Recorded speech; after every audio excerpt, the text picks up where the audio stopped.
Welcome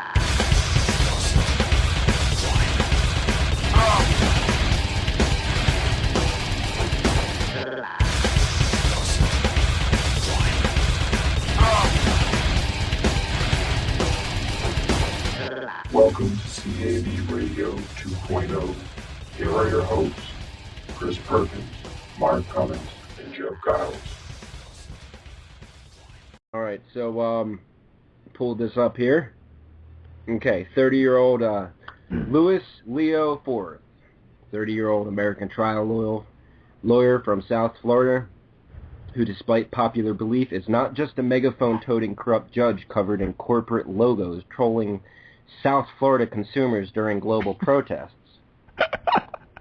Self-proclaimed professional bullshit detector with an undying passion for activism and freedom of information and the global fight for democracy, justice, equality, and human dignity.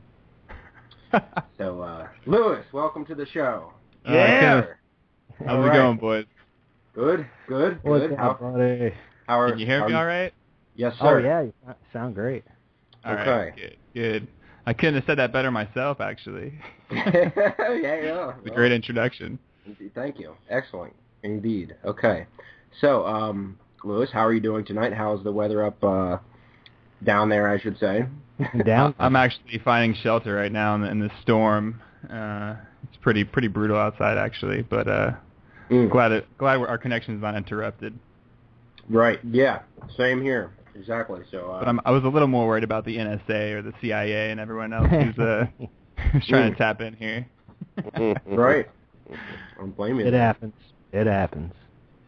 Okay. So, so this march against corruption, this is exciting. I'm looking forward to hearing all about it and what you have planned and what you're expecting, maybe, and sure. What we can do to participate. Thanks for playing the video. You know, it sounds really good. If you haven't seen it, you should check it out. The imagery is also, captivating, I think, and it really says who we are. It's a lot more than just an organization. We're more of a network of activists all around the world. I mean, that video has shots from people in Australia.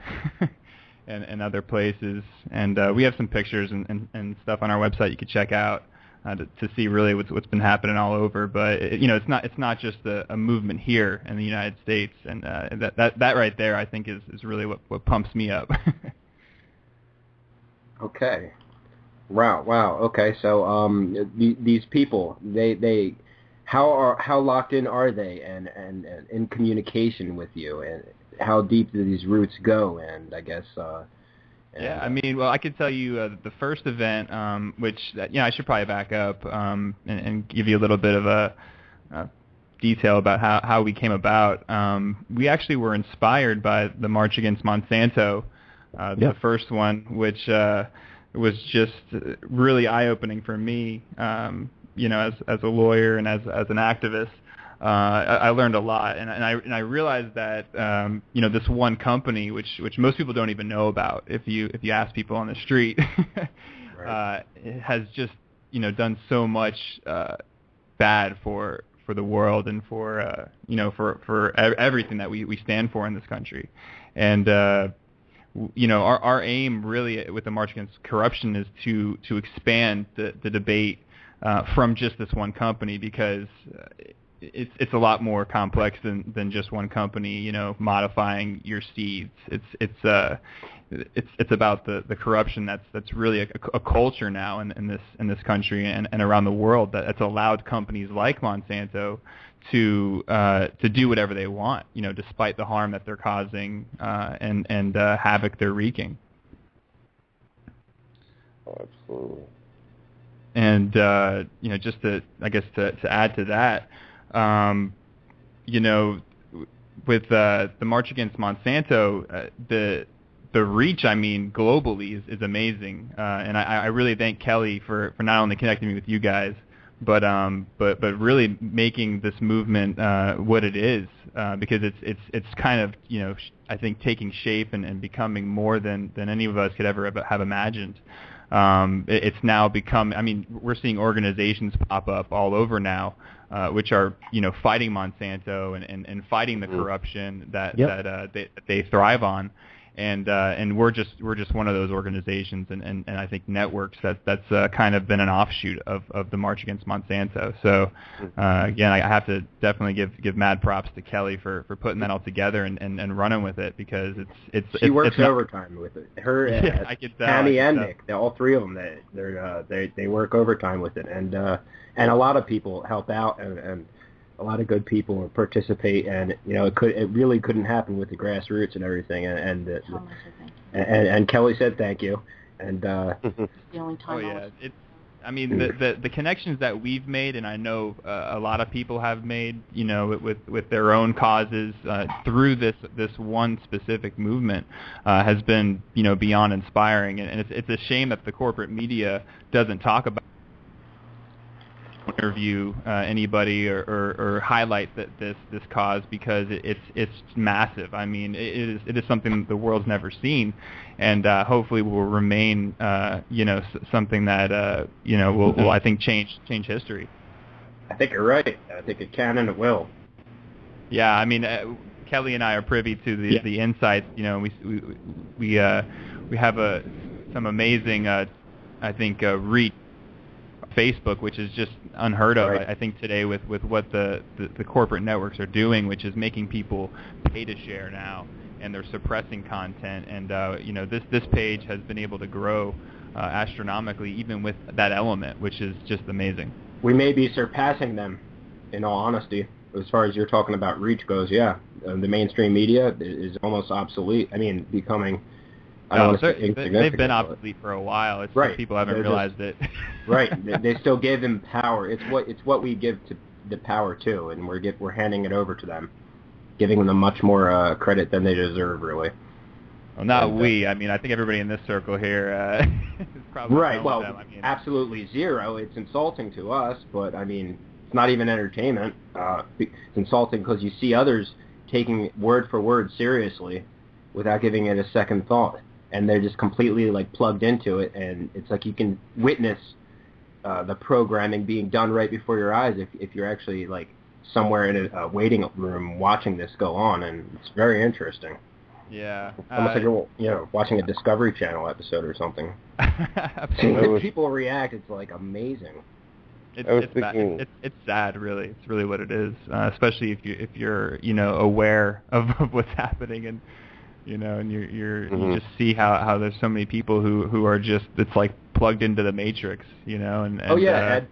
So you're dealing with exposing the tentacles of the corruption on all levels, or possibly, or so we don't discriminate. We don't discriminate against corrupt and rotten. We treat them all equally, and that includes anyone who pretends to be even an activist. It's pretty bad. I think that's really our focus has been to try to really just educate people and show them who are the corporations and the organizations that you can trust, because there's so many that you can't.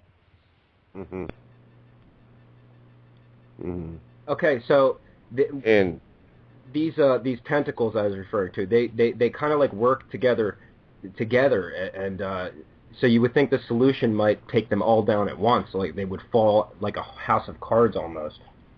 I think that it definitely stems from the influence of money in politics, and these corporations and who now hide. You don't even know who's who anymore. They have so many different shell corporations and fronts, and there's astroturfing going on.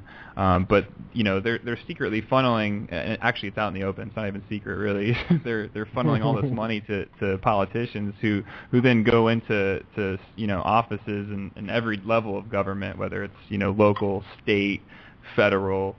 Whether it's the judicial, executive, or legislative branches, and they do their bidding, and it's contrary to everything we were taught growing up as American citizens, and what we have our children recite in school, and that's really what I think inspired me to try to expand this debate to corruption. but it's really hard to even get anybody talking about corruption because they're so bogged down by the issues that are, kind of ancillary to the underlying issue. They're talking about gun control and immigration, and they're talking about all kinds of things, and the media loves to then take that and twist it and makes it about like almost celebrity gossip as opposed to actually talking about the issues, and they shape the debate in a way that people can't even understand what the debate is or what the issues are. And that's really why what we're trying to do outside of just educating people about corruption is inspiring people to become the media and to actually fill the role that they're not giving people, and which is all about the information. It's as long as we can get the information out there and get it readily available, I think people will receive it and things will change. So, Louis, can we sue Monsanto? Can there be some sort of class action lawsuit, or perhaps against Agent Orange at the very least, and get some sort of recognition for that? That's a very difficult question to answer because we've seen lots of lawsuits against Monsanto in different respects, whether it's patent disputes or ancillary issues. But it's going to take somebody with the money to actually initiate that kind of an effort, and in a system that's pay to play, it's who will sue them is the question really, and will they be successful? When you have judges like Clarence Thomas who used to work for Monsanto, not recusing himself when a case comes before him involving Monsanto and ruling in their favor every time. Right. What's the point of taking it to a system that isn't going to even work? It's right. And they're doing everything that they can, so you can't do that. That's what they're trying to do. Right. Oh, every level. So yeah. What sort of funds are we talking about here as far as pulling this off successfully? Yeah. It's just for me. I think I'm so disillusioned about the prospect of actually like raising money to fight their money because they have so much of it. It's like just endless. Right. That endless. And what happens with litigation, especially if you're gonna just coming from experience here. And what we deal with, my clients deal with on a daily basis, what litigation isn't really about the truth anymore. It's not about seeking the truth, and our entire justice system has really no, benefit to the general public anymore. It's now become a means for big, money interests to battle each other, and they actually use the cost of litigation as a weapon. And that's why Monsanto and these other companies are able to just crush people who do bring lawsuits, especially if it goes up the federal system, which is beyond ridiculous how expensive it is. To even look at a docket on Pacer, I'm not sure if you guys have heard of that. Yep. That's the system where all the records are stored. You have to spend $2 just to even look at it. It's like, just to look at it. Yep. Just to look at what's going on, and forget downloading the actual documents and public records. Each of those is $1 a page or whatever it is, and there's thousands and thousands and thousands and hundreds of thousands of pages and documents you need to download. So just think about it. It's cost prohibitive, and it's not fair. It's definitely not a fair system. And for me, I've abandoned that realm of activism. I think there used to be a time when maybe a class action lawsuit would change a business practice, but now it's pretty clear that that's not really what we need. What we need is institutional reform, and we need to adjust the Constitution, if it even means anything anymore. Because seeing what our government does on a daily basis, it's just I don't even know if it even actually is relevant, the Constitution, because they continually disregard it in everyday actions at home and abroad. So I couldn't help but enjoy the whole Conrad rape thing. It's it's hardcore. It's so on point, metaphorically, but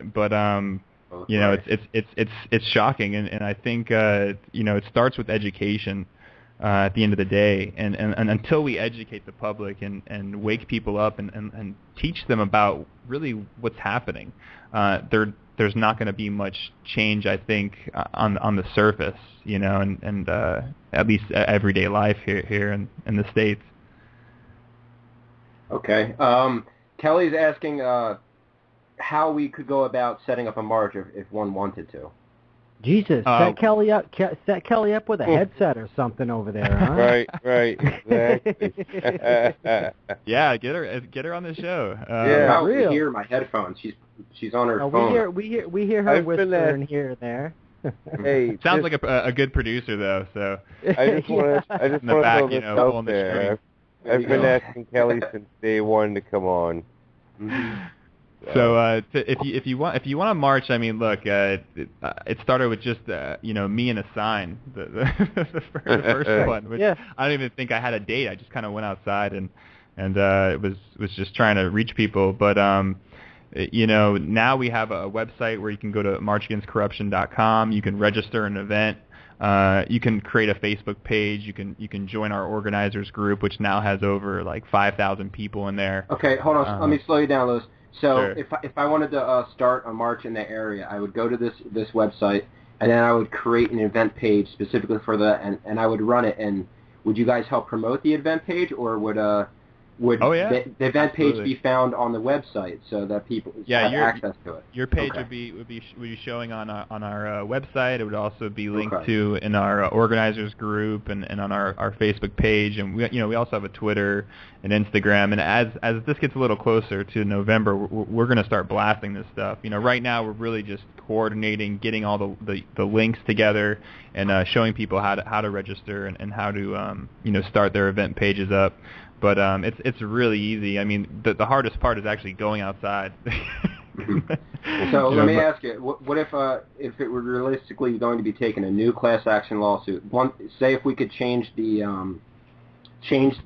atmosphere, the debate altogether through activism, and it eventually gets there, and awareness is at a peak, and would there be a right time to strike with a class action lawsuit? And would say $150,000 get it started? Could we use a GoFundMe campaign and maybe raise enough to get something serious? I mean, that's a great idea. I mean, I haven't thought of that.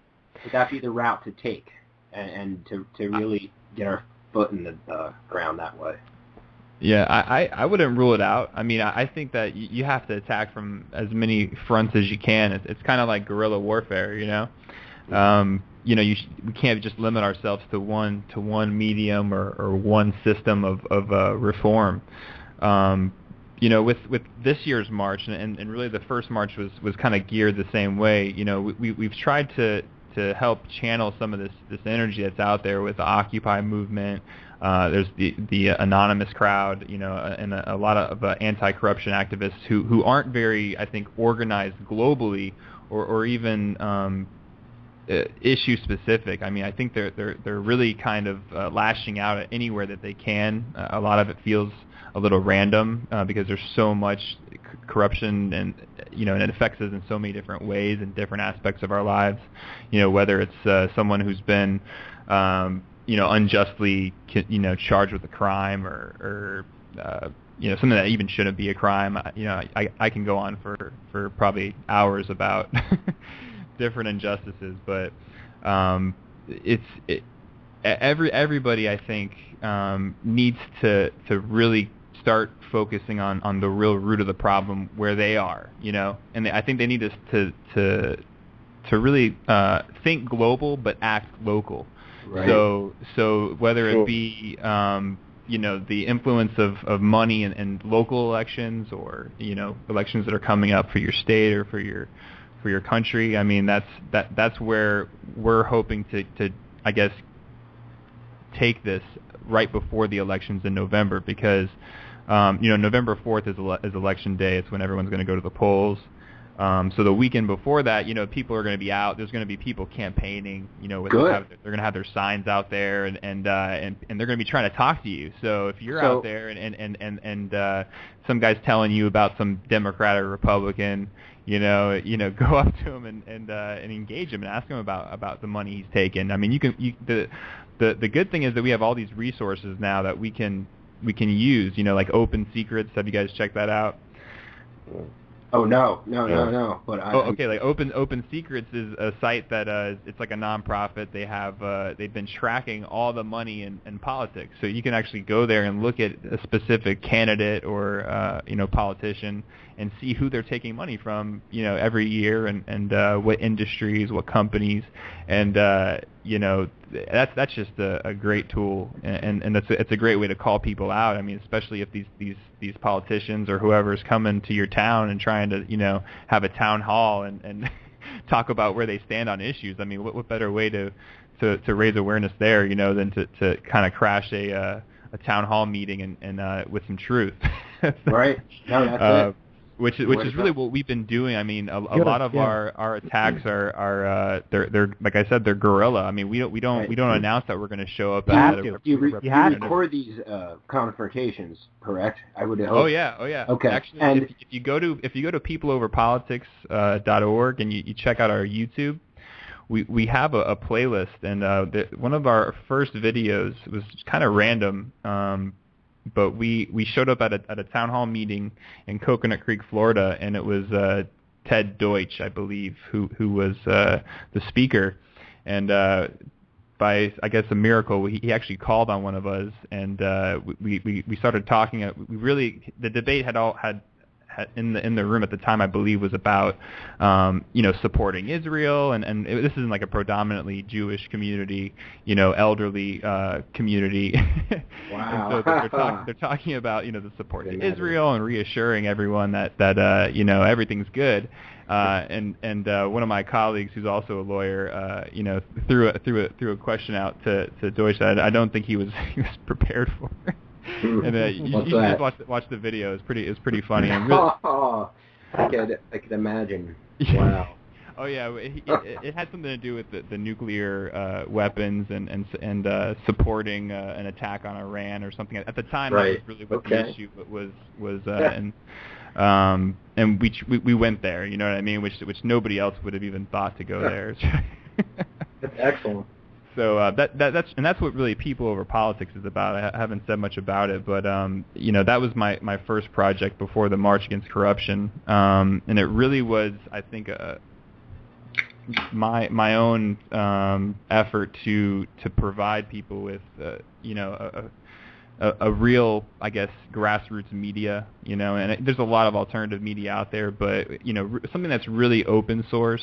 And a way for people to connect and share information and news, and to be the media, as opposed to this top-down information approach, where people are plugged into the television and getting their information from one source. Instead, become the source. You know what I mean? Yeah, I like that. I like that idea. So during Louis, I'm sorry. Go ahead. Sorry, during the marches. When you guys get together and during the rally, I guess afterwards you'd have the rally, do you give people who are running locally against these Republicans and Democrats, do you give them a platform to promote themselves? Do they have an audience, or do they have to go up individually? Do people have time to go up to the stage, if there is one, or the podium? It depends what you mean by stage, right? To speak for a few minutes. Whatever's provided at that event, it would be each event would be created, through the people. Mm-hmm. I gotta tell you, we haven't really put on an event where there was a quote stage. We've tried to use our surroundings as a stage, and we've really tried to adapt to each environment, because, for example, the event we had in March, we had a smaller event than the first one. And we at least down here, we were in Fort Lauderdale, and the area we picked actually was shut down for an art show. they had blocked the whole street off, and we weren't prepared for that. So we realized we couldn't have a megaphone because of like local ordinances, and we decided, well, look, everyone's in this art show. There's only really one way to reach them, so let's do a walkthrough. You know. So there really wasn't a lot of us, but we walked through the art show, and actually some of the clips are available in that video that you just played before I came on. But there's a longer video I think that we have on our YouTube channel. It's pretty funny because, you know, this is a pretty wealthy area, and people are there looking at art and you know, enjoying their GMO cocktail and right. Wow. A guy in a judge costume with corporate logos all over is walking around with a sign that says, you know, I couldn't afford a politician, so I made this sign and telling them that everything's okay. Yeah, it was so, you know, like for me, you know, I'm kind of I like to be I guess random or spontaneous because that way people don't have time to prepare. Exactly, and, don't have time to think. Yeah. You know what I mean? Yeah. Especially in the age of all these you have to false be. flag attacks and all kinds of shit that's happening. I don't really like the people knowing where I'm going to be and when. It's a lot more fun that way. Right. Chris, or when I'm going to speak. You know what I mean? That kind of reminded me of the March Against the Mainstream Media in Boston. I mean, Chris in Boston. Yeah. And me, Mark, and Andrew Pontbriand. Right. I saw your pictures. Yeah. I've been I'm tuned into all that, man. I'm really sure. I'm all over the place.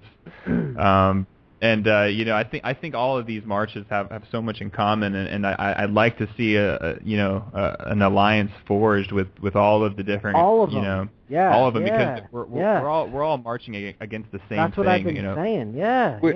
Which actually I'd like to get into a little bit, Louis. I've been wanting to get into this kind of the whole show, which is we've been kind of talking about, which is exactly what in your what would you say? Is it government? What government? Okay. Right. Okay. I mean, I don't see government, man. That's really, I think, the reality. And what do you I have. see? Okay. I mean, if you really want me to get on a soapbox here, I'll I would think you're on the show, but I mean, to me, all this sounds like crony capitalism. But I mean, go ahead. There's AKA a lot of fascism. labels, you know. Yeah, there's a lot of labels, and you know, sure. Everybody looks for a label to describe themselves, and you know, whether it's their groups, their causes, and their organizations, their businesses, and but the way I see it is, I try to be as label free as possible. You know, that same thing here. That's what we do. It's really, that's what we do here. Forget the labels. It's really just 0.001% of the population, if that, maybe 0.0001%, and they're living in a different world, a crazy like high tech world where it's just them and their family and their friends who are all in that same exact cognitive dissonance. Cognitive dissonance and they really ignore kicks in, and people. I mean, they're living in Disney World mentality, really. Right. And, it's funny because the people over politics, before I started that, I really was just like everyone else, I think. I used to get my information from Fox and CNN, and I used to watch TV. I used to vote Republican. I can't believe I'm saying that. But that's okay, because we've all been there at one point. And there's a point where we've all figured it out, and we're at this point right here, right now. And that's the thing. We talk about it all the time, the label thing. Like, I don't want to be labeled anything. I just, you got like even like libertarians, anarchists, and everything. Like, I have no label. I have a little bit of everything in me. I just. Really? I mean. Oh yeah, the only label we need is human. I mean, that's right. That's and really it's all we are, and we're all connected and related. Right, and the labels divide. I personally think you got labels. They're dividing everyone. I don't care what anyone says. If you're all a bunch of different labels, it's still dividing you. And that's what they're designed to do, really. I mean, if you look at the history of most language, I mean, language itself is a weapon, and terms are weapons. I mean, like the word conspiracy theory. Most people don't know the origins of that term, but the word itself is used to characterize people and often to write them off. To really, and I mean, you see it on TV all the time. People they get into arguments, and the name calling starts, and then they like cut it right there, and you never see real substance or meaningful discussion or debate that expands, past these trivial matters and silly frickin' words that a bunch of primates have created. Right. Yeah. You gotta kind of, I say you gotta zoom out, man. And a lot of times when I'm arguing with people, that's kind of what I say to them, and they look at me like deer in headlights, and I'm like, oh, geez.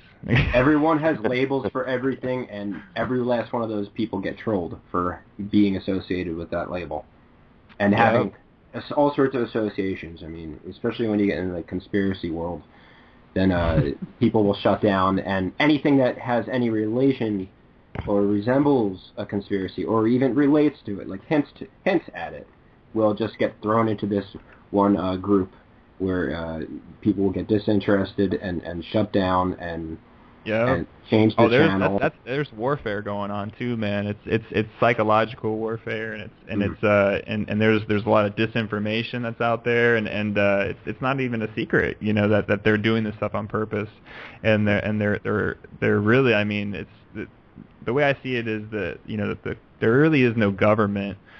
You just have a bunch of corporations and people masking around as government. That's it. And the same goes with these businesses. I mean, they're not your friend. They're not job creators. It's modern day slavery, really, and a Game of Thrones. I mean, everyone's watching Game of Thrones, right? You guys watch that? Of course. Oh, of course. Absolutely. I mean, do you see the parallels in the world we live in? Really, it really is a modern day Game of Thrones. It is actually. One of my best friends, actually, he's in college, and he wants to write a paper comparing the Game of Thrones and everything to like modern. Like what's going on right now. So he's actually working on a paper right now comparing Game of Thrones to what's going on right now. So I'm actually want to read this paper that he's got going on because... And it's worse than Game of Thrones because we have the technology and they can play around with it. Algorithms and databasing and meta-tagging and we're just giving all this power to the hands of a very questionable group of people whose agenda we are unaware of and doesn't really put humanity into consideration. It's just them. Yeah. Survive. Well, it's while the Starks are getting murdered, everyone's texting and driving. They're too busy and laughing at some slapstick shit that they heard on Power 96. Good call. Wow. Wow. That's sick. So I figured I was going to pull up. I had a question a little bit ago, but it went on. When Chris brought up and said something. Sorry. No, take your time, man. But, wow. So I guess this goes into the solution. I mean, this has to be the solution: is waking the minds up of people. And as far as the corporate influence on everyone, it's like they're hooked. And oh yeah.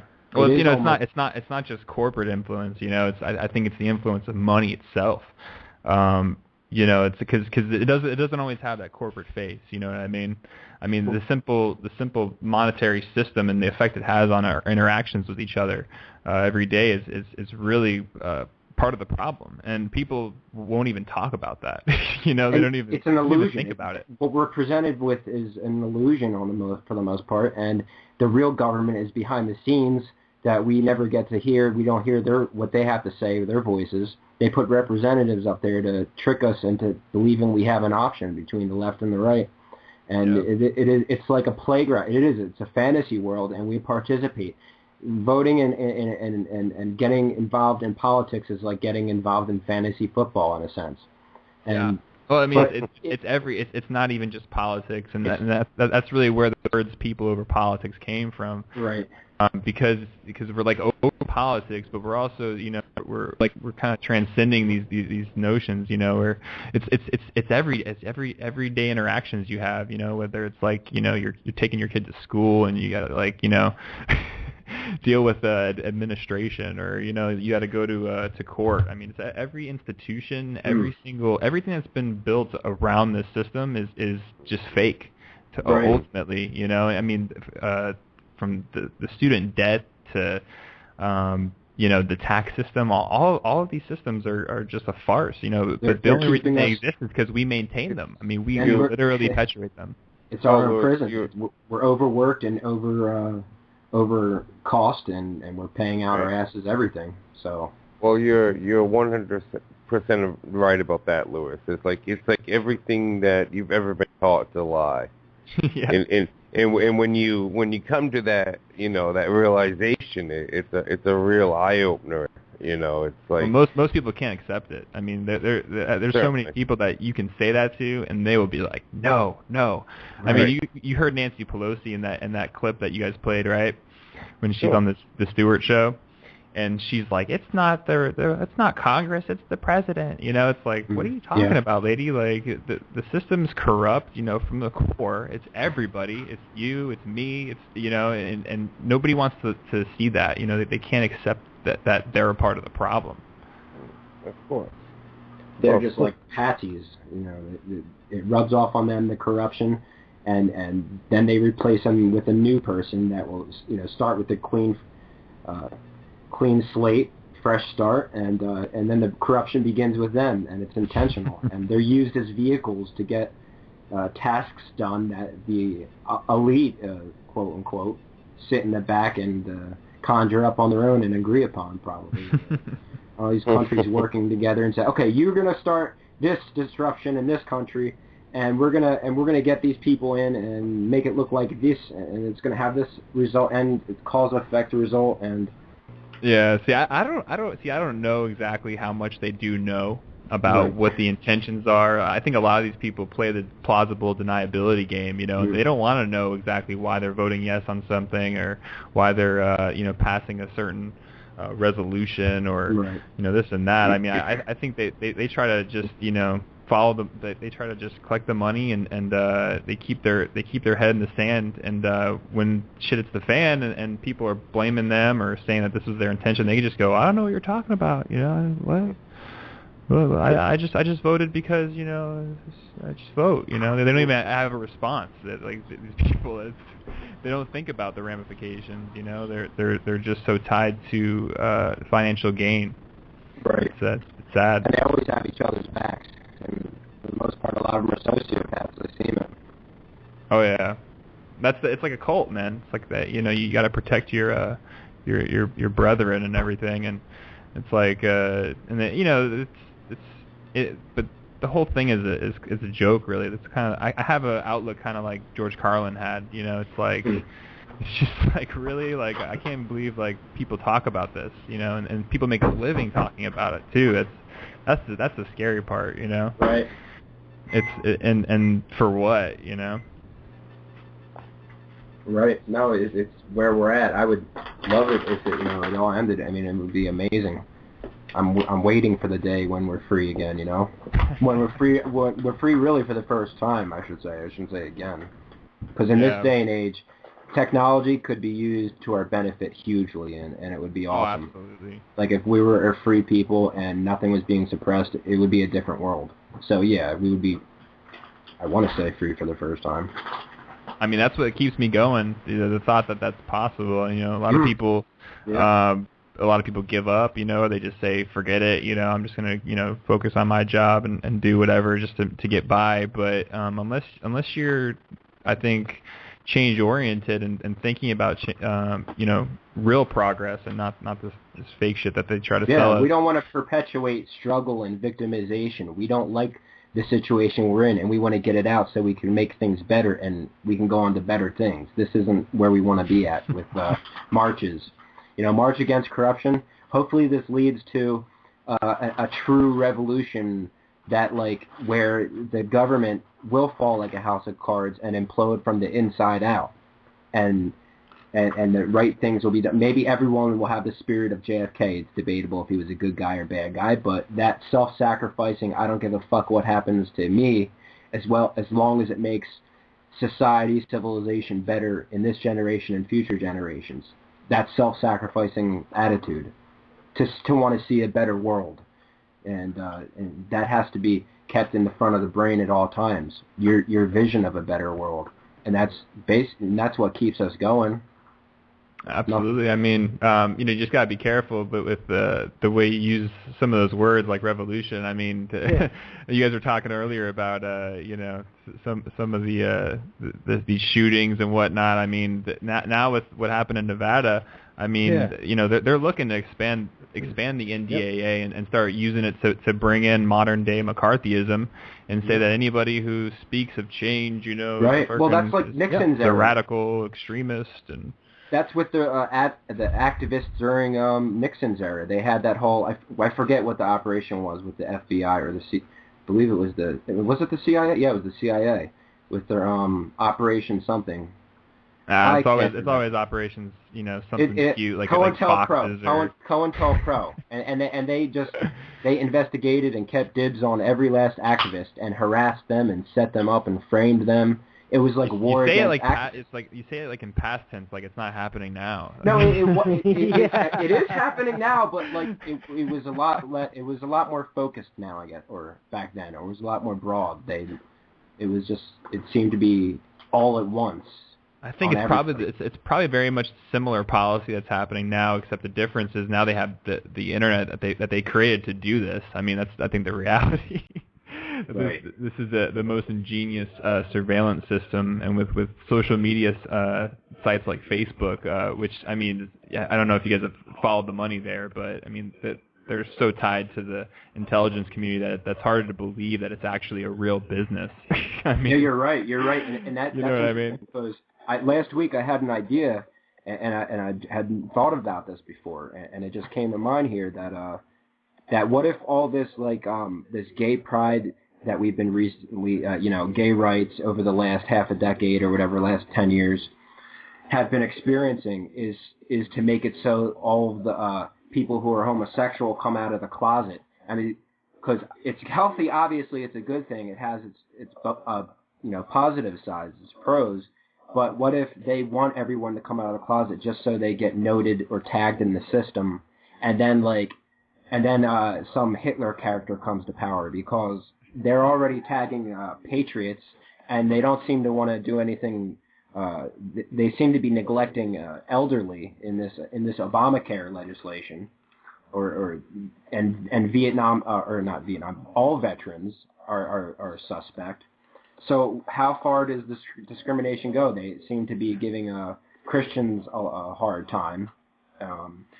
How many religions will this expand? And would it actually go to handicapped people and gay people, just like Hitler did back in the day? Do they have a similar ideology? I'm kind of concerned that like all these people are coming out.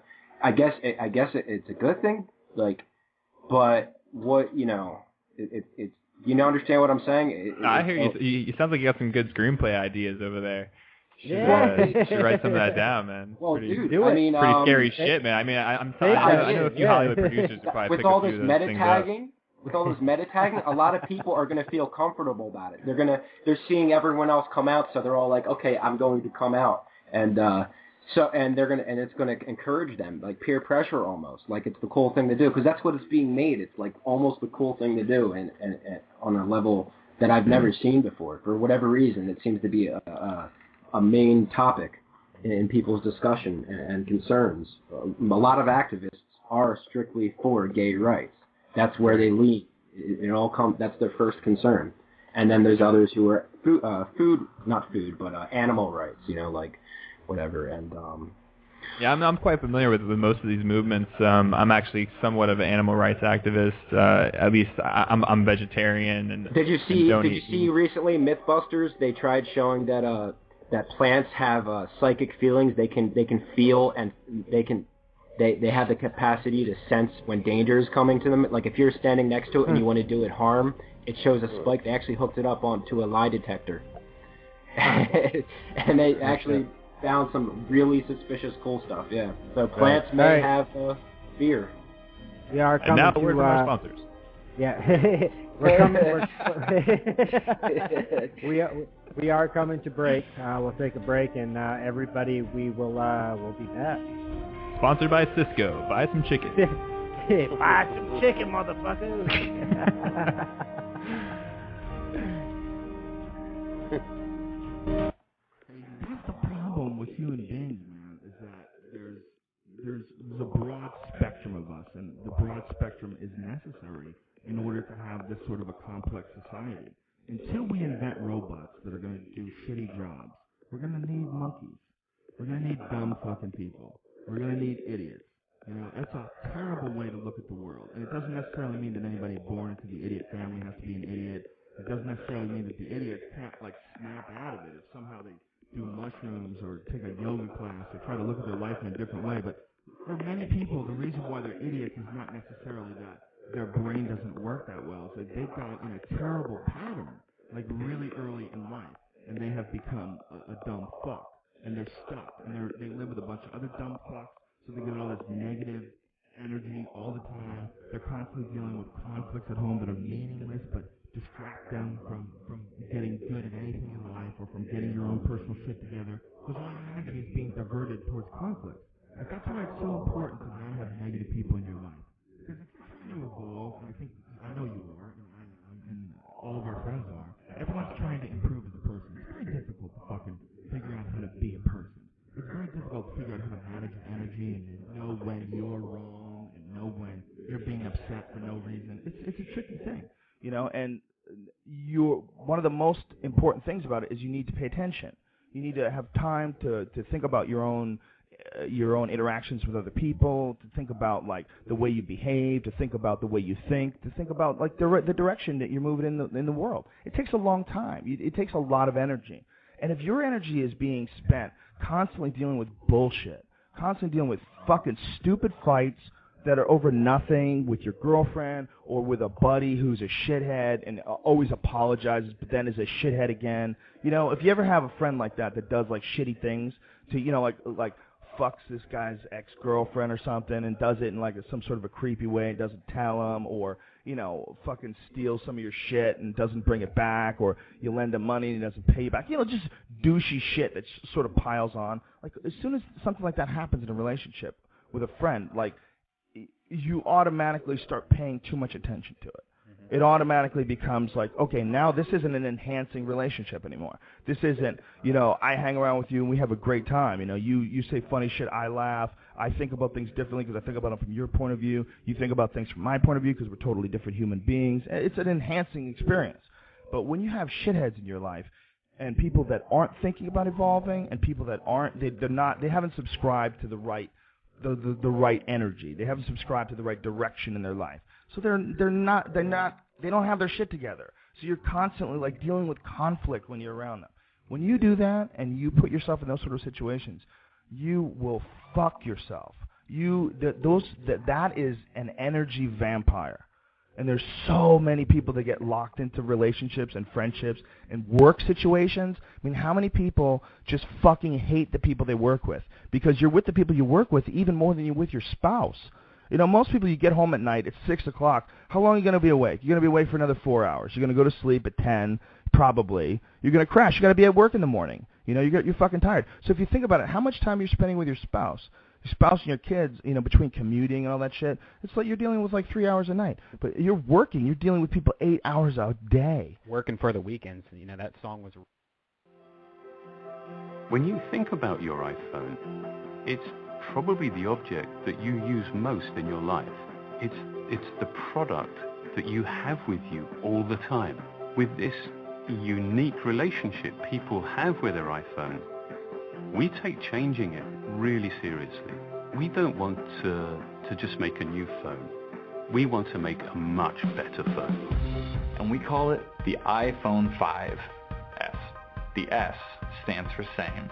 We think you're really going to love it. Take a look. First came the iPod, then a slightly thinner iPod, then a tinier iPod, then a taller, thinner iPod, then a taller, thinner iPod that shuffles your songs, then a pink one, a blue one, a green one, then an even smaller iPod, then a wider iPod, then an iPod you can touch, then an iPod you can talk on, then an iPod you can talk on with a G on it, then a shorter, fatter iPod, then a shorter, fatter iPod that shuffles, then a thinner iPod you can talk on with a 4 on it, then a gigantic iPod you cannot talk on, then a gigantic iPod you cannot talk on that's a little faster, then a white one, oh my god, oh my god, oh my god, white, then a thinner, taller iPod you can talk on, and now a bigger but not gigantic iPod you cannot talk on. We're Apple, and you're suckers. Don't forget to buy a new charger.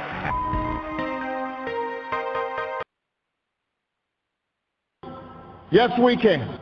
Yes, we can. Excuse-me. Excuse-me. Excuse-me.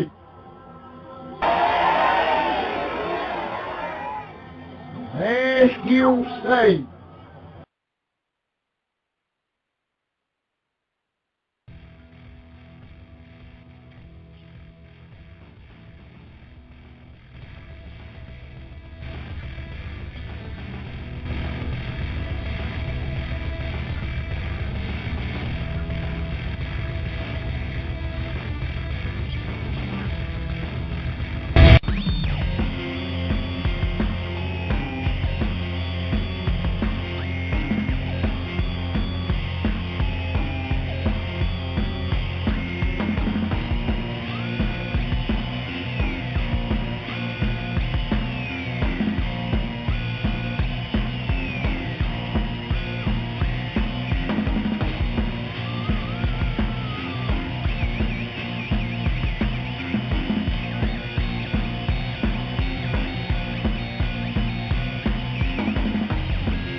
You're listening to CAV Radio 2.0. And we are back. Mark, do we have you back? Are you back with us? Yeah, I'm back. Get your shit taken care of, or what? They're been silent for a while. Computer froze right out. Everything froze right out. I'm good to go now, though. Good thing, man. I don't know, man. I was getting worried. I'm not there, so I didn't know what to do, man. Come on. I was getting scared. Yeah, you weren't here to help me out. Usually I'm just, Chris, what the fuck's going on here? I played your little Obama clip, though. Isn't that weird? It's fucking creepy, man. It is creepy. It is. Haunting. It's weird. It is weird. It's a little weird. It's a little weird. It is that. You gotta give me that. It's just creepy shit. We're from Maine, so we're like, it's a little bit weird. Weird. Yes, we can. Yes, we can. Thank you, Satan.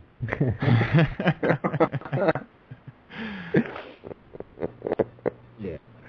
I don't know. Anyway, good to have you back, Mark.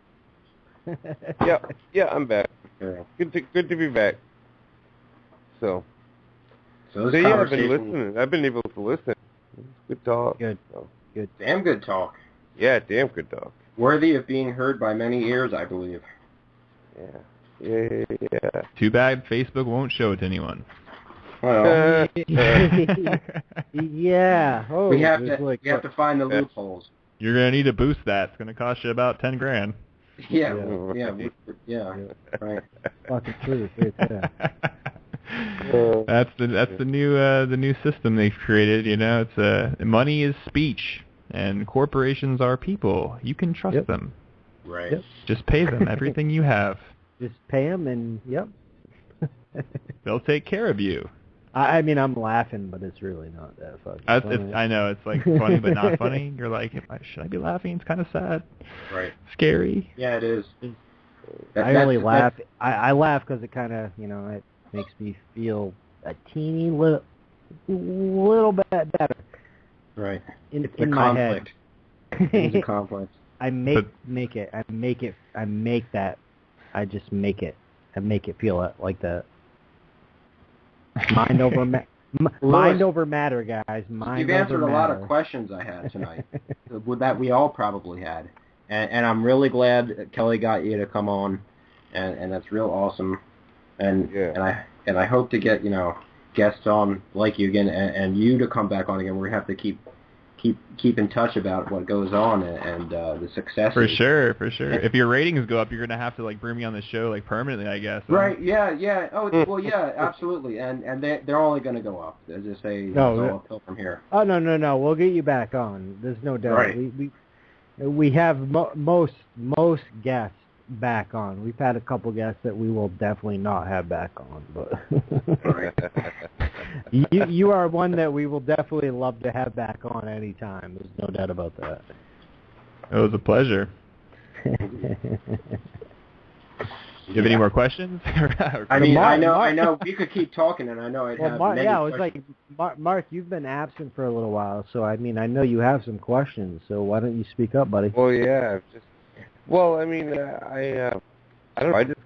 I liked where you went with my very first question of, what is the very core of, and I said government. You said, what's government? I liked that.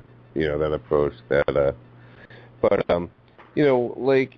guess that would be because we do have all these different offshoots of, different activism, different, ideas and different, all tied into one, as you said, of being just human. I mean, that's all we are. It's just fucking human.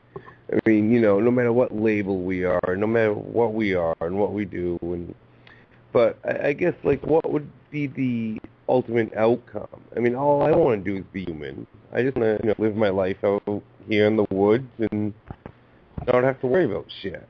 Mm-hmm. Okay. Well, actually, hold on. Yeah, Mark. No disrespect to you, but it's kind of a shitty question because we kind of. He's like, oh, I'm gonna fucking kill you, Chris. But we were gonna get into the whole.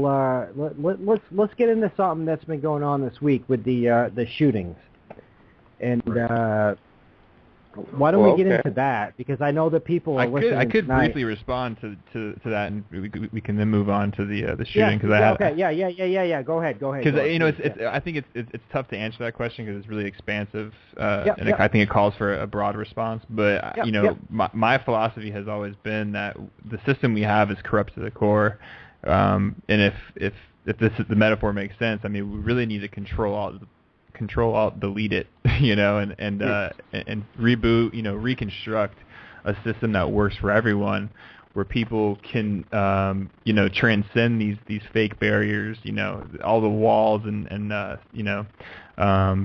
things that we've created to separate and divide each other and conquer each other. We need to come up with some rules that make sense, that give each of us the most liberty possible, and also protect each other from each other. I mean, that's the sad reality, is that there's so many people who don't feel a sense of brotherhood, despite their genetic connection, and blood roots. I mean, everybody's related. That's the reality. And if people actually accepted that, I think things would be a lot different. Instead, we're our neighbors. We're our coworkers. We're not, brothers and sisters. And I think that's the first problem that we should address. I think as a culture, as a society. But that's deep, man. That's pretty. it's tough. You know what I mean? Well, no, absolutely. It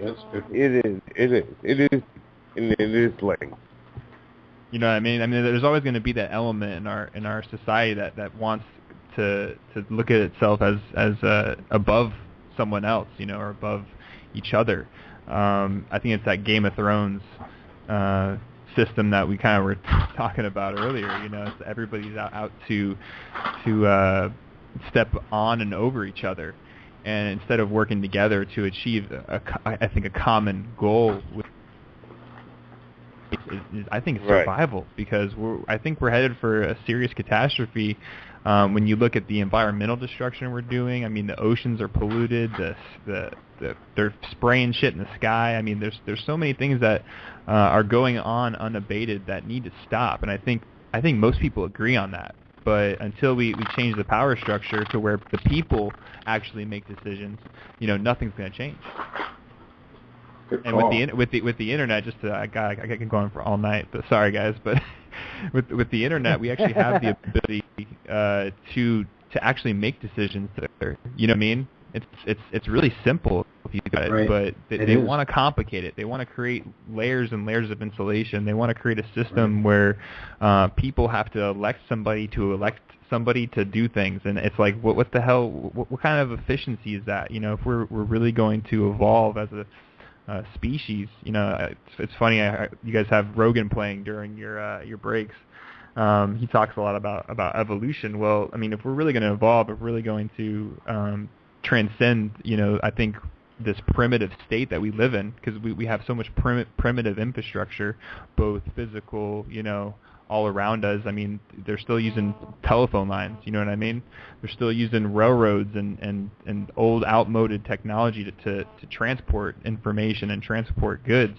How are we ever going to evolve if we're still thinking that way, using these old mindsets and not freeing information, not connecting people, providing the infrastructure that people need to share ideas, and actually have a real marketplace of ideas rather than this, I think it's more of a fascist, totalitarian, actually it's like an inverted totalitarian regime that we live under. It's just... Lewis, there's no doubt that they want to take over the First Amendment and the rights and privileges. They won't call it a privilege. They'd like to call it a privilege of journalists, real journalism, which what we do. They want to take control and say you have to have basically a permit to do it and be accepted by them. They would love. I mean, we're slowly losing much of what the Constitution, the Bill of Rights, provided us by way of rights. It's sad that we even need to have a piece of paper that says what our rights are. I think that if we're ever going to create a system that's going to work for everyone, I think we shouldn't need to have a document that we can point to and say this is. We don't have a choice at this point to exercise every one of those rights as the best we can.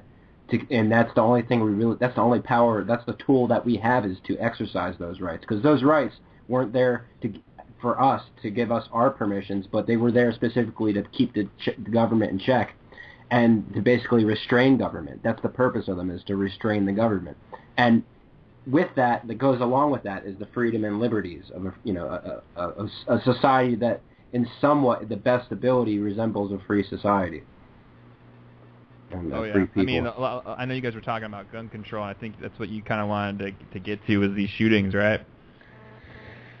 Right. Well, as Chris was mentioning, there's recent shootings, which I haven't kept up on, and it's all just way over my head at this point. But well, I mean, if you follow the corporate media, which I try not to, but I could tell you without even watching it that they're trying to they really shape this issue about absolute gun rights versus gun control, or the people who want to take the guns away. But like any other issue, I always try to expand the debate, and I look at it from the standpoint of it's really not about gun control or about guns. You know what I mean? It's about control in general. But it's the hypocrisy that really highlights just how ridiculous the whole, I think, debate has become, and the record, what really is happening with weapons, and I mean not just going to the store to buy a gun. I'm talking about selling weapons to countries and to terrorist organizations and people all over the world to fight in wars of aggression, whether it's creating these frickin' predator drones to fly them and blow people up and destroy people's lives. What are we really debating? You know what I mean? Like how can the government say we need to stop people from buying machine guns here when they're giving them to like children in Africa. You know what I'm saying? Right. How does that make any sense? You know? And in Mexico, sure. Yeah, and you know, the talking heads will never take it there. You know, they always try to say, you know, oh, we need to pick this guy because he stands up for, you know, your liberty. But these are just really generalizations about and concepts, and not really, I think, meaningful, you know, or substantive, and the way that they're presented to people so they can understand them. You know, when it comes to guns, I mean, obviously I live in Florida, so we have a very strong Second Amendment, I guess you could say. You know, and I can tell you it's scary. It's scary living in a world where, at least a state where, you know, anybody could be packing at any time. And I took the concealed weapons class, and I have some weapons myself. But when you look around, you see who has a weapon. You know, it's pretty scary. Well, knowing that grandma's right. packing, and she's not all there because, you know, it's she's a got necessary Alzheimer's. evil, though. You know, it is a necessary evil, especially. And I think I do agree with you that our Second Amendment is secure at the moment. I think it should be expanded, though. I don't think it should be required to have weapons or, you know, anti-tank rocket launchers or whatever. I don't think people should be required. But if someone was going to be responsible and was well trained and isn't, you know, mentally unstable, like talking to themselves all the time, Like the police, like the law enforcement, right. or the military. I mean, these people are trained. People, right. They're sent to boot camps, and they're conditioned to be killers and to use the weapons, you know, at least when warranted for defense purposes. And these people are shooting people all the time. Right. No, you're right. They're shooting themselves. I mean, I we should do away with gun-free zones. I really, truly believe. Well, look, you can't. It's a slippery slope. You know what I mean? You can't have gun-free zone, but then everywhere outside that is. I mean, it just doesn't work. I mean, I felt extremely uncomfortable in college when I you know, was a gun owner, and I couldn't bring it on into school, you know, or have it on my person or in my car. It's basically a shooting gallery, basically. They have to be done away with right away.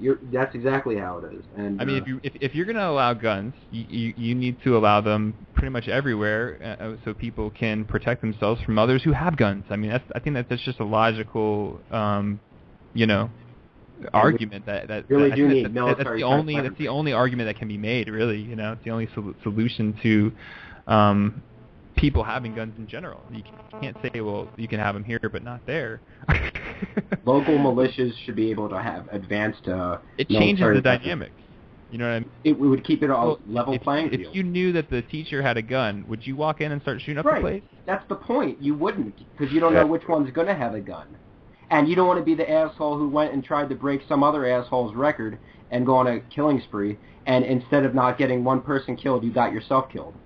So you end up dying by yourself, and you didn't kill anybody, and you got shot down. You don't want to be that person like being laughed at on the news, because these kids today, they go, it's like a free for all. And they're just trying to become remembered in history or something. They got this crazy, stupid, warped fascination where they hate their lives, and they just want to bring down as many people because they want to express how much they hate humanity. They're just that neglected, and I don't. That's what it is. It's like neglect. Yeah. They have the proper mentors and really proper people in their life to show them another way, a better way. Mm-hmm. I can tell you, you know, but Phil, speaking, obviously I look at this from a legal analyst, you know what I mean, and I see no reason why they should take away anyone's right to bear arms as long as the government's doing it. You know what I'm saying? Right. I mean, if you want the people to give up your guns, you got to practice what you preach. You got to stop making weapons, stop making bombs. Stop making, you know, these weapons of mass destruction, and stop people, and you know, then people will maybe actually change their mindset, you know. But as long as you're driving through the town with these armored vehicles with machine gun turrets, I mean, people are going to be freaked out. They're going to want to have a machine gun. Right. You know, they're going to want to have a rocket launcher because they don't know what the hell you're going to do. And I mean, you're scaring the shit out of them. Conrad has a rocket launcher right now. Right. Well, the Department of Homeland Security buying, all these bullets, hundreds of millions of bullets. It's not even just the Department of Homeland Security. I heard that. All the departments, What was the other government? Environmental Protection Agency, I believe. I forget who it was. I was like, what? EPA bought guns or something. Yeah, we got to protect the wildlife. Yeah. Like, they don't care. They're killing all kinds of animals. I question everything that they do, and I think every American citizen should question everything that the government does, especially when it's in their name. Right. And gun control is really a fake fix for a much bigger problem that people are not equipped or prepared to deal with, Right. and they have to attack each other. They have to attack groups like the NRA, and they have to attack politicians because they can't really attack the underlying issue. Mm-hmm. The underlying issue is, are weapons in this world today necessary? When we know that they're not being used to sustain life. You know what I'm saying? They're not being used to, generally speaking, of course. Guns are used to kill each other. Even if they somehow got the militaries to get rid of their weaponry and all the cops, I wouldn't want the population to be unarmed. I wouldn't. Right. They're always going to have a certain stock or a certain group of people they're keeping unarmed without telling us. They're going to do things in secret and keep their own group armed. Yeah. Well, I think obviously the biggest issue is that there's so many frickin' guns that it's like, how could you ever get rid of them all? You know what I mean? So I think the criminals, it's a necessary evil, but we need to create safeguards that protect people from each other. And I think having the police the way that they are now. I mean, now you're more likely to be killed by a police officer than anything. Yeah. Right. That's a fact. That's a fact. Especially if you're a teenager with a smart-ass mouth. You're gonna say some things to the cop that the cop probably deserves, but unfortunately it's gonna be at your cost. Yep. The cops are crazy. Stay, just avoid them.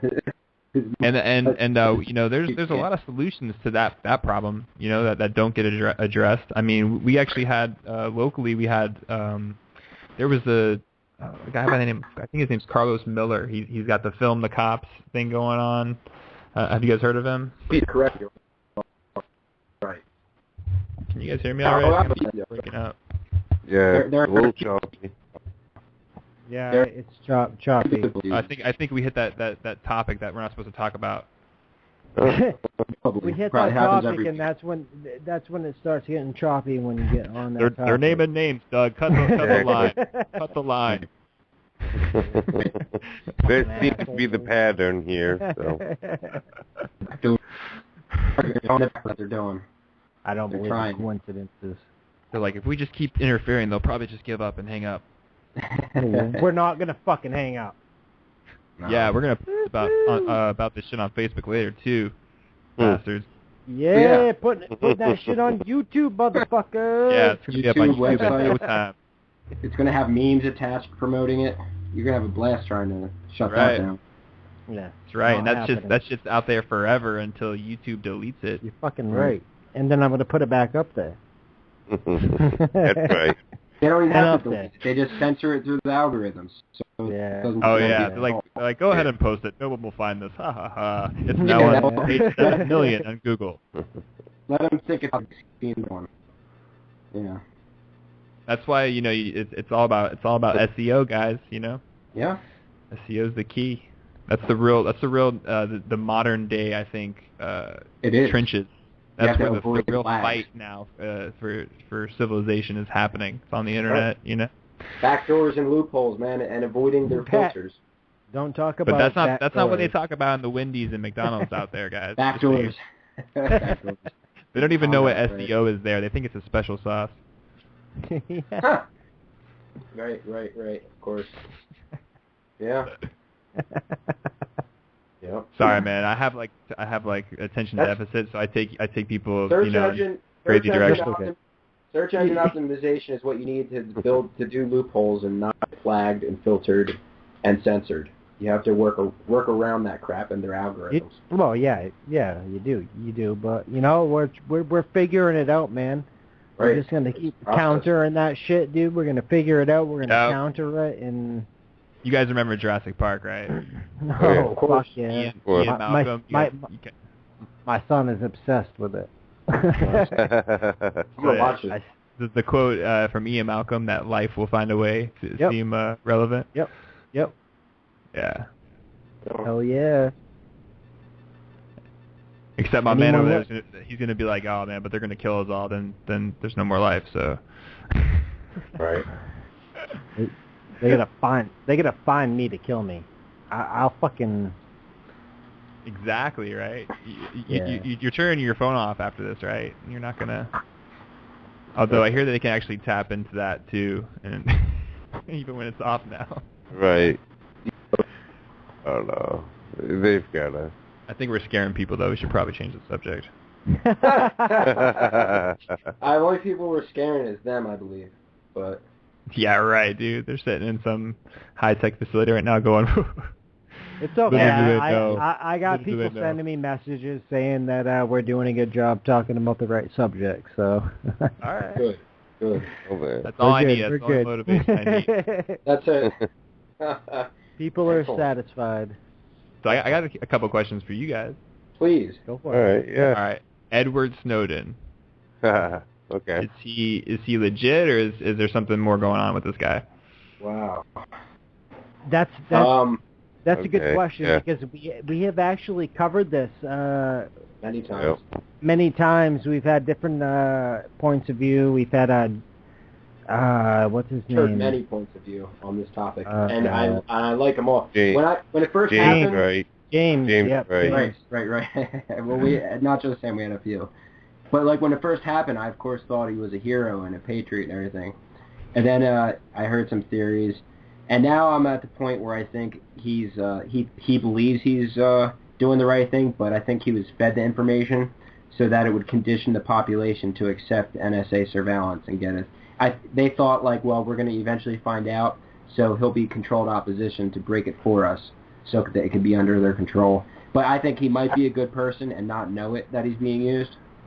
Yeah. Well, I figure if anybody gets more than 5-second soundbite on the mainstream media, that they're probably not a real human being. Probably, yeah. Probably a robot programmed no, that's a good... to serve you some agenda. So, that's a good point. That's just my quick take on him. Okay, and that else. might be your quick take, Lewis, but if that's the case, then that means we have some crazy androids or androids or clones walking around that can trick people. So we haven't heard that theory on the show. Yeah. Do you have a doubt on that, though? Do you doubt that, Jeff? No, I think it's very likely. I think there's like a 90% chance. At this point, do you doubt that? Yeah. I think there's a 90% chance that it's likely and that it might be extraterrestrial assisted. Or we got technology from or extraterrestrial or whatever the fuck it is. It might not even be that, but you don't have to go that far into it. But yeah, no, either way. But either way. Right. I mean, it's a fucking possibility. It's a possibility, because you know what? The people who are at home saying it's not a possibility, you haven't seen what some of us have seen, and anything's possible. Anything's possible. And then, like what me and Mark and Jeff do, we've seen a lot of shit, and we've heard a lot of shit. We've talked to a lot of fucking people, and we have. I mean, I've talked to people that I can't get on the show. That that we've talked about this shit with, and yeah, there's a lot of people that disappear, and with the how easy it is to create like an identity now. It's like, how the fuck do you know if these people aren't just actors, Right. A crisis actor, well, are you some more advanced, population. You're right. Are you familiar with Michael Rivero? Oh yeah. Okay, because that's one of my favorite guys right there. Yeah, he's one of my favorite guests, and he was awesome. No, Mike is one of my favorite guys. He's one of the guys that I like to get on at least every couple of months. What Really Happened, right? That's him. WhatReallyHappened.com. Yes, Mike really is. He's a stand-up guy, Yeah, he is. He's one of my favorite guests. But yeah, for sure. I mean, like who else have we had on, Jeff? That's that we've talked about this with. Many people. You're asking me to name names. Many people, Chris. Let's protect their identities, just for... The gentleman from the History Channel, he was, not History's Mysteries, I want to say, Lost Secrets, the Book of Secrets. America's Book of Secrets, yeah, Michael Rivero, yeah. Okay, that's him, okay. I'm trying to, there was another guy, though, the guy before him. Tim Swartz. Tim Swartz, thank you. You know who Tim Swartz is? I'll just Google him. I'm just kidding. He's on Ancient Aliens. Is he the guy with the hair? He's on the guy with the hair. No. He was on the newest season of Ancient Aliens. Tim Swartz. We've had him on a few, 3 times now, right? Something like that. He's got a nice beard. I like him already. Just Google Tim Swartz. He's he. So Lewis, let me ask you. UFOologist. That's a nice label. Let me ask you now that we delved into this area of the paranormal. Let me ask you, what do you think the spiritual element of this, dark versus the light? Is there some sort of like paranormal connection? Is what's going down? Battling that shit every day, dude. The warfare that's going on here, is it also being represented on another level, like another dimension? Like, are there like huge, crazy looking gods that are battling other gods and like shooting each other like bolts of light under and shit? You just described like much of my childhood. Between all the video games and everything I played. I mean, I played Diablo. I can't tell you how many times in many dimensions. Oh yeah. Yeah. I mean, I would like to think there's a lot of cool shit like that happening. But and like if one of us activists like do something really cool, then like maybe Zeus just struck someone else down like at the same moment, and like we're working like symbiotically, like it's all preferably a Tom Hanks, somebody who was Tom Hanks, right? This is a crazy movie we're talking about. Yeah, right. like 600 years ago in another dimension, Tom Hanks, is like murdered by some random, person. Are you familiar with Michael Cremo? No. Can't say. Google him because he's coming on Thursday, and I guarantee. I've been waiting. I've been waiting for Michael Cremo for about 3 months now. And, he's a VDick creationist. I've been waiting for the guy to come on for a long time. What is that? What is it? Forbidden Archaeology. Yes, Forbidden Archaeology.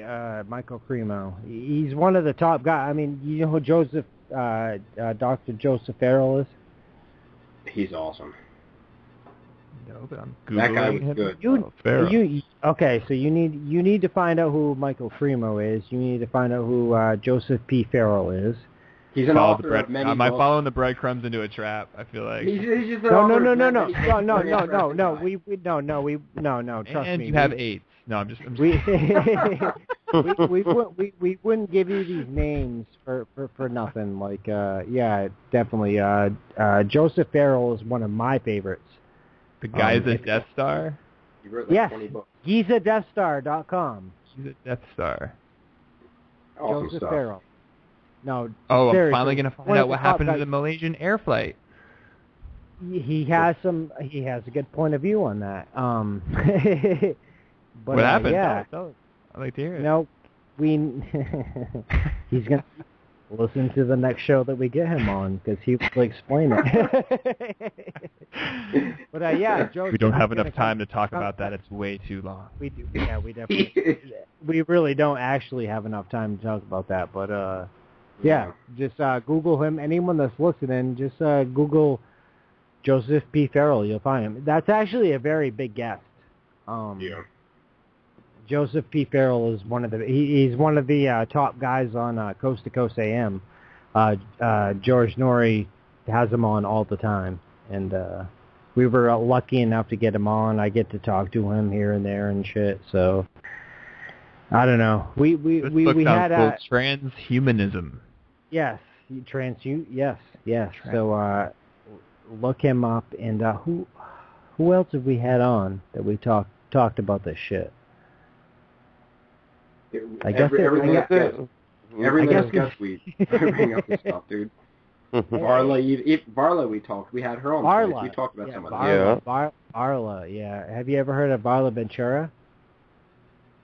She writes some cool books. Spell that for me.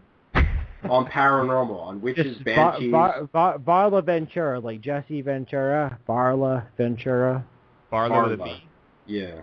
She's an interesting person. I like her. She's a cool Varla. No, she is awesome. She is.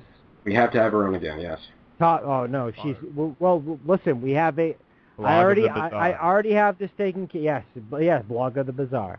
We're going to do a Halloween. Obviously, it's a long ways away, but we will have a Halloween show with Varla Ventura. I've already talked about it, and we were supposed to have her on last Halloween, but things got a little fucked up and shit. But I will hook this up. Actually, she went coast to coast for that. So I can totally understand why she chose Coast to Coast over CAV Radio. Right. But yeah, Varla is awesome, and she'll have more fun on here, though. I'm certain. Yeah, that was last year. I guarantee that she has more fun on this show than Coast to Coast. That's a certain. And I've had many guests that have been on Coast to Coast that said they had way more fun on our show than Coast, except Jay Wider, because that was weird. Remember that, guys? Huh? Yeah, oh yeah. Isn't that kind of fucked up? Like, I almost think Jay just didn't want to answer the questions that we were asking him. I can't remember that. It could have been. I can't remember it. But anyway, Jay Widener specializes in Stanley Kubrick. We did a whole show on. Well, that was just recently. Yes. Right. And, that was an awesome show. Yeah, that was awesome. He specializes in what? Kubrick? Yeah, he made some real sick documentaries. Hey, yeah. Just check out Kubrick's Odyssey 1 and 2. Okay. Just go. You can find it on Vimeo, and you're not going to find it on YouTube because YouTube won't let it on there, but go to Vimeo. Oh, that's nice. Yeah, anything YouTube's trying to take down, I try to watch. If you Google it, it should be listed there on Vimeo somewhere. Seriously, though, dude, check it out. It's called Kubrick's Odyssey. So check it out. The NWO tried to stop. Anything that's by Jay Wider. Anyway, check it out. He has a documentary. It's part 1 and part 2. The live show is about to end in 1 minute, by the way. Yes, it is. Dear God. And then it will continue on for as long as Chris and Mark decide. And I'm starting to get a headache, so I might not last too long into the hour. No, that's okay. Well, hey, everybody that's listening right now, within like 40 seconds, the live show is going to end. We're going to go over a couple minutes because I don't want to be rude or anything. So right. We'll wrap this up within the next 5 minutes. But everyone listening right now, you're going to cut off here soon. Just so everyone knows. But you got it. Everyone hears it now. But I want our guests to know. Check those out. What's your website again? It's March Against. marchagainstcorruption.com, and my other site's peopleoverpolitics.org. Okay. Definitely check them out. And for everyone else, facebook.com/citizensav. Get engaged, talk with us on there, and we will see you next show. Yep. Absolutely. Okay. Excellent. How about that? All right. Yeah. Hello again. Yes, we're back. Yeah, that's okay. We're good. Anyway, so they cut the feed. Oh man. Yeah. We're on our own, guys. It is. It's being recorded, so everyone will still get to hear it. I'll put it right on YouTube tomorrow and everything, so it's not a huge deal. But it's actually a good thing when we go over like this, because that means that we're getting somewhere, and it's been a good show. So yes.